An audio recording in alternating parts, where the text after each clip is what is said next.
We're back to the Neill Haley Show here on the Caregiver Dave Celebrity segment. I'm excited to welcome to the show Caregiver Dave Nasani. Dave, how are you? What's going on? How you doing? Just rolling along, just letting the good times flow.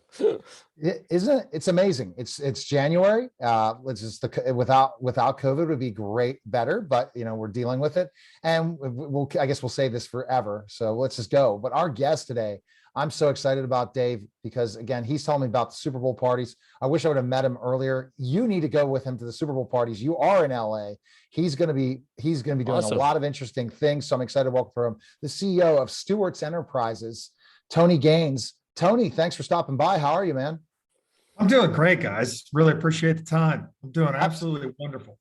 Absolutely. So I'm going to go first question before we go into a lot of the questions about the product is, have you always wanted to be a CEO in this process? Because you've moved up the ladder in the corporate world to the point where you are today.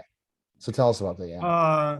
Well, yeah, it's funny. I come from blue collar roots. Well, you probably don't have in my bio, I was an ex-professional motocross racer in the 80s. And, just one of those things, if I wasn't going to race bikes, what did I want to do? And it was one of my goals was to be CEO by at the time I was 50. So I went to Purdue University and, dug in, did management school, and took me a little longer. I think I was 52 when I got my first CEO role, but it all worked out well for me. Wow. Isn't that interesting, Dave? Again, people's journeys and different things. Motocross. I'm a former professional wrestler, Tony, so I understand exactly of how you use specific things like an entertainment background of how you utilize that in the real corporate world, for sure. Dave, and you use a lot of your skill sets, Dave, from speaking and then taking it to other things, right, Dave? Yeah, absolutely. There's that debate. Are you born a CEO? Are you born an entrepreneur? Is it something that you can learn? What do you think about that, Tony? Well, I've learned a lot in my years, right? With E&J Gallo, 20 years. Well, my favorite thing when I went to work for them was you didn't hire a degree, right? So you didn't care if you were an art major, history major, or a business major because you were almost born with that personality and strive to succeed. And then we could teach you everything you ever wanted to know about wine. So to say that, I'm gonna say it's probably in you, built in you with your families, and you get it at a very young age. I have a 15-year-old and I, strive to that today with him is that, every day is a learning day and you make everything you get. So buckle down and work hard because it's not going to be given. And so I would say you can be made a CEO from birth, not education. Amen.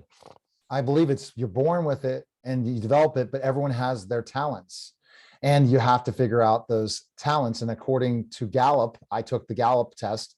My number one talent is ideation, Dave.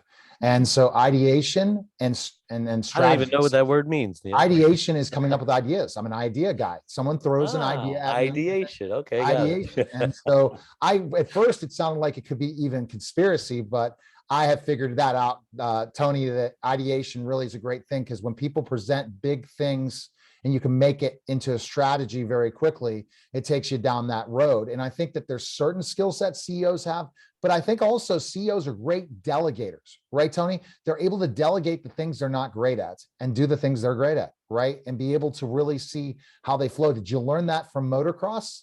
Or what do you say? Where do you think you learned that?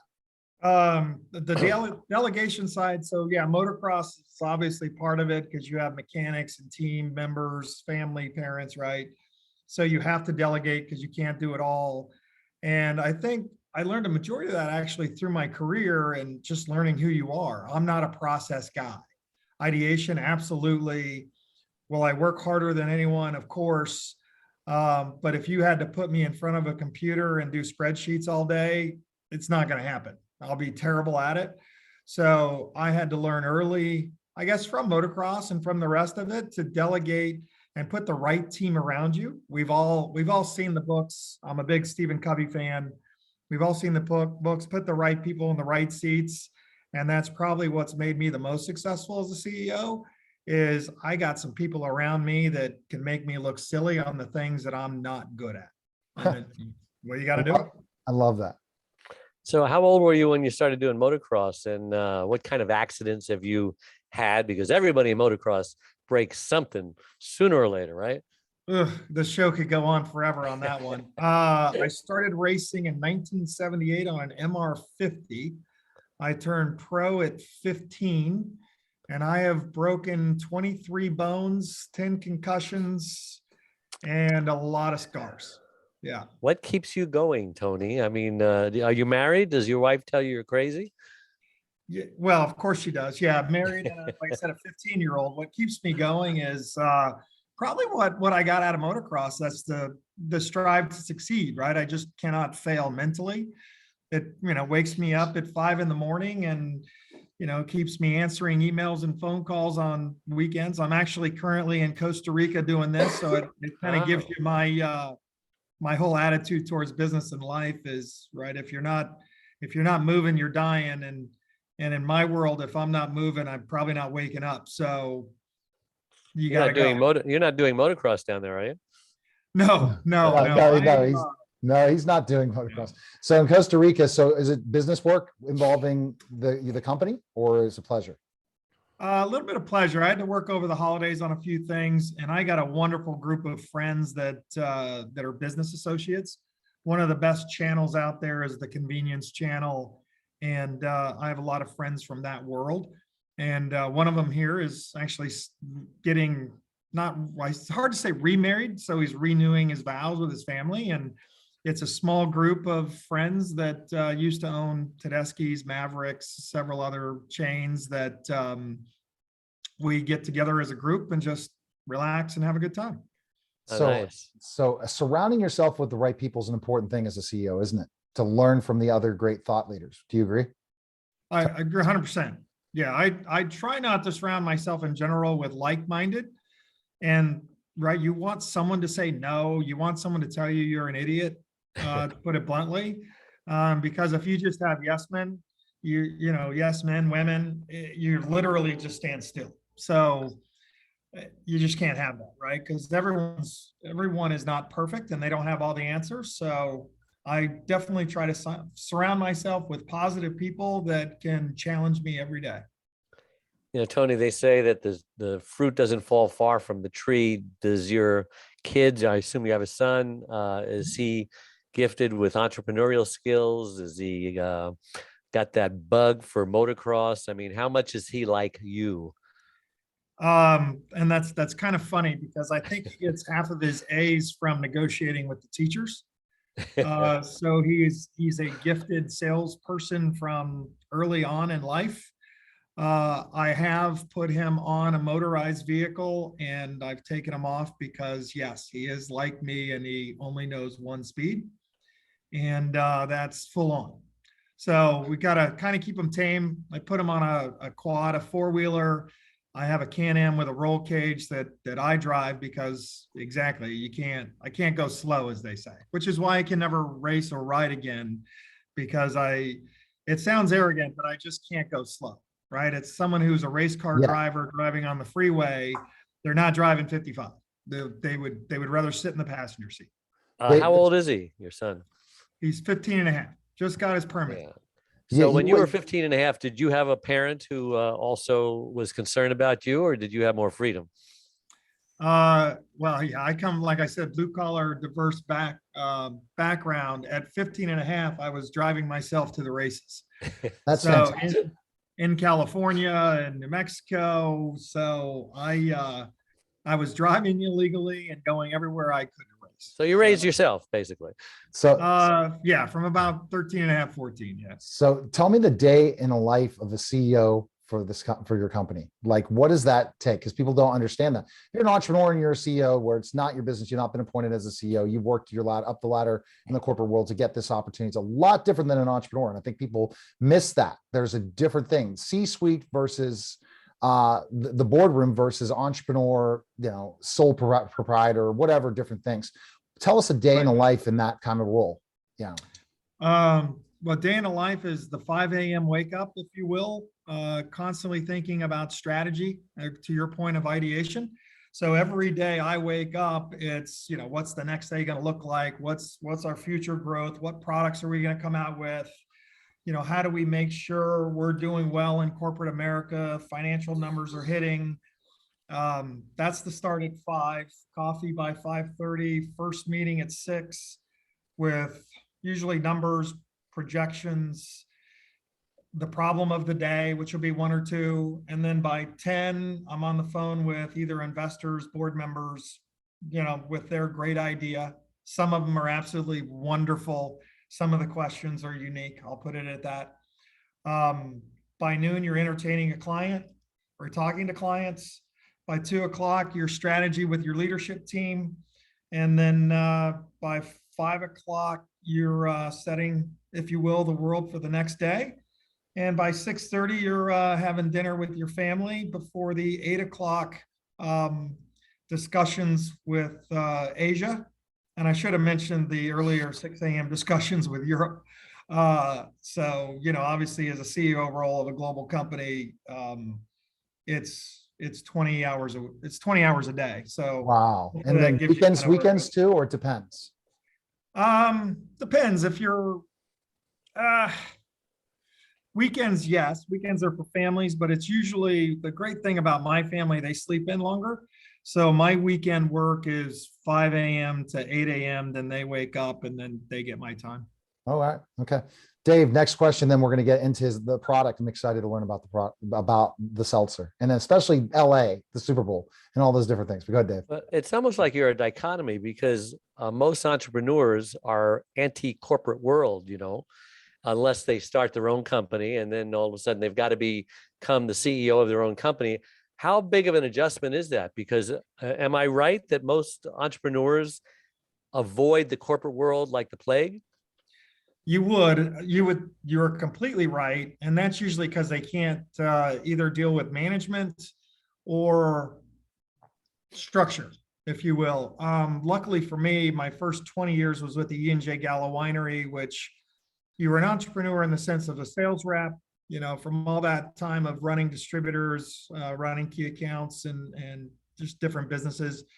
I was in corporate America when I was EVP at Anheuser-Busch, Budweiser, extreme corporate America. And then my first shot, I did Logic Electronic Cigarettes, which was a startup. And it was different, right? Because I did not have the support staff at all. And so you're making your own travel arrangements now, you're writing your own checks, you're doing your own interviews. So it's a complete change. And luckily for me, I adapted well. Just because in the alcohol business, you kind of have to do a lot on your own anyways. But I was able to adapt well throughout my life of meeting a lot of people and being on my own. I've learned that people skills are your biggest strength in getting along with people, and it worked out well for me on the entrepreneurial world as well. We sold that company to Japan Tobacco. That was in 2017, 18. And I loved it, right? Because you're building something, you see it grow. And then I went back to corporate America, which was Advantage Solutions. And I realized after a couple of years, I was successful about it. Rebuilding teams is probably my niche. I can put some great people around that are successful. I realized that I wanted to be an entrepreneur again, if you will, on small and just because you get to see everything you make, right? Every day, every morning, you see the balance sheet, you know what you're doing. And I realized that while I could do corporate America, I'm at the point in my life and my career, I don't need corporate America. I need to be happy. And this makes me happy. Okay. So let's talk about Stewart. So I was assuming, so this basically is your company then, Stewart's, your CEO, but you weren't appointed to being the CEO. This is your company, your baby, Stewart's. Well, there's a board, so it's a company, LSI group, if you will, out of the UK that owns a lot of this. I report to the board. I was brought on as the alcohol expert on it. It's not necessarily a startup. It's about 1.5 years old, but they brought in my expertise to take it to the next level, and that's where I came in. I don't own the company. I am in essence I'm a board member. I do have stock ownership, but it's not my startup. Okay. So but it still considers entrepreneurship being appointed because you have a lot of stake in this, right? If it goes successful. Okay. Yeah, it's a lot of stake if it's successful. Yes. So value. that, so what is that definition? So it's not boardroom corporate. Why do you define that as not corporate stewards, even though you're a CEO? What is your reasoning for thinking that? I'm just, Well, it's interesting because just think of, look at, like I gave you that comparison earlier in the show. Maybe it's just denial, Neill. It could be, it could be, but no, it's, when I think of corporate America, decisions are made more in the boardroom. Decisions are made in the past, usually made by lawyers and PR firms, where this one, I get to make the decisions as the CEO. That's So that would be my difference. Okay. Okay. All right. So let's talk about the seltzer and how that you got involved in the alcohol. Tell us about the product. So Stewart's is a great example, iconic brand, been around 97 years. The seltzer category, $7 billion. It's huge. Everyone's in it. I'm sure you've seen the Saturday Night Live skit. But Stewart's iconic brand, been around, like I said, 97 years.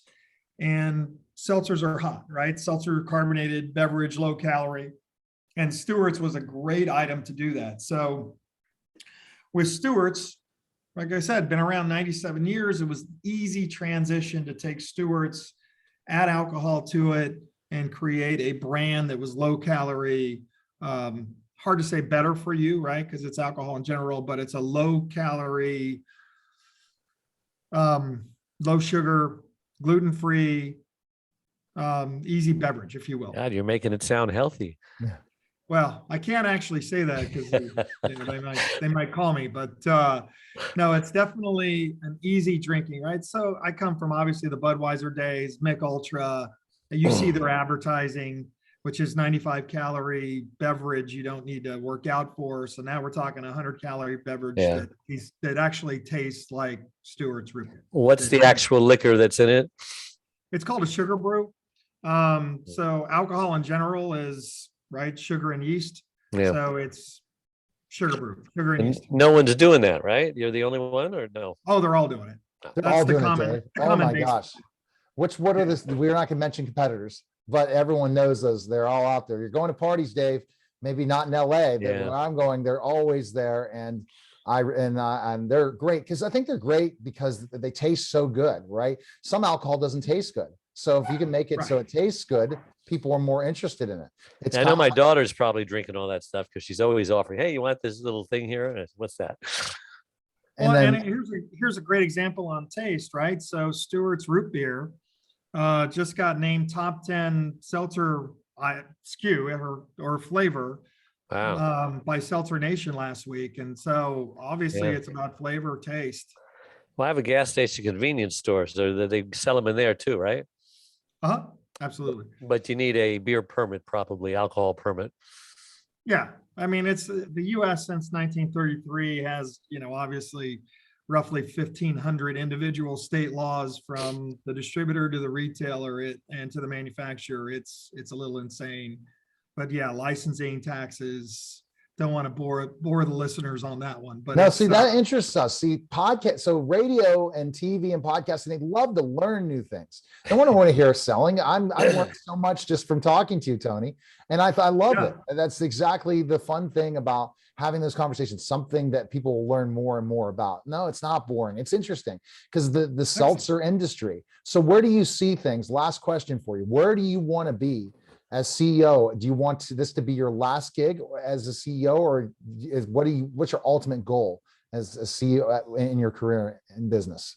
What would you say? Yeah, personally, I want this to be my last gig, and the reason is this whole thing has been a culmination of my entire career, from entrepreneur, corporate America, wine, beer, spirits.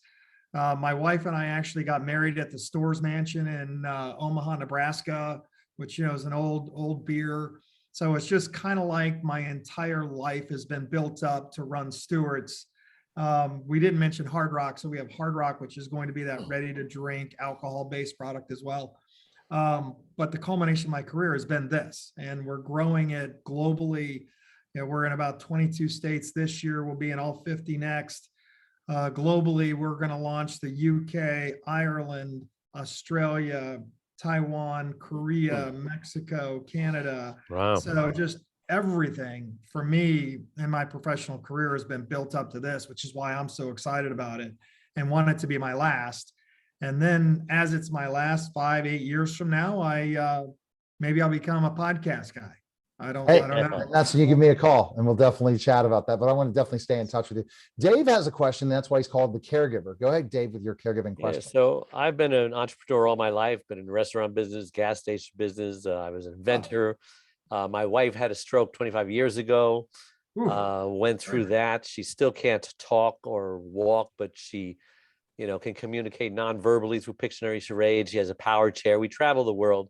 So I became, being the entrepreneur, I became Dave, the caregiver's caregiver. I'm helping other caregivers stay alive because 30% of them die before their loved ones do. And I speak to people who don't even think of caregiving. I says, you're eventually going to either be one or need one. So now's the time you better start thinking about it.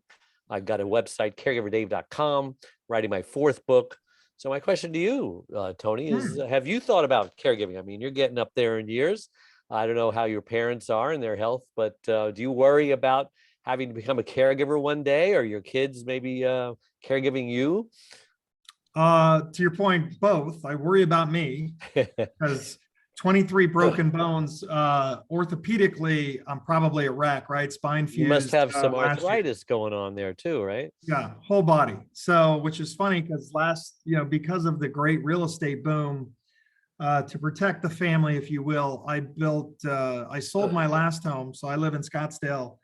And I sold the Troon Country Club home and moved out to a single level wheelchair accessible home, thinking about the future, right? So my wife and son 15 years from now wouldn't, have to deal with all that. Won't have to put you in a nursing home. Exactly. And then on that side, right, we have a casita. So with that, a casita, mother-in-law's apartment, you might call it, on the East Coast. And then I continually offer my mother-in-law to be welcome to stay there, right? As she's getting up in years. So yeah, Dave, I think about it a lot. And putting my son, right, a little bit different position than me, where he's going to go to school, where his internships are, how he's going to be successful. I started my own consulting company the end of last year with his name on it, to where those proceeds would be built for him. So to the point, if I am gone, I'll make sure that he's taken care of. Good for you. Fantastic. That's a great caregiving story for sure. Tony, where can people find out more information on Stewart's, and if there's a place for people to connect with you? Tell us where we can go. So stewartspike.com. That's the easiest, that website. Hard Rock. There's going to be Hard Rock Seltzer and hardrockrtds.com will be out there. My email, you're welcome to give it, is tony.gaines@stewartspike1s.com. Happy to get a hold of me. LinkedIn.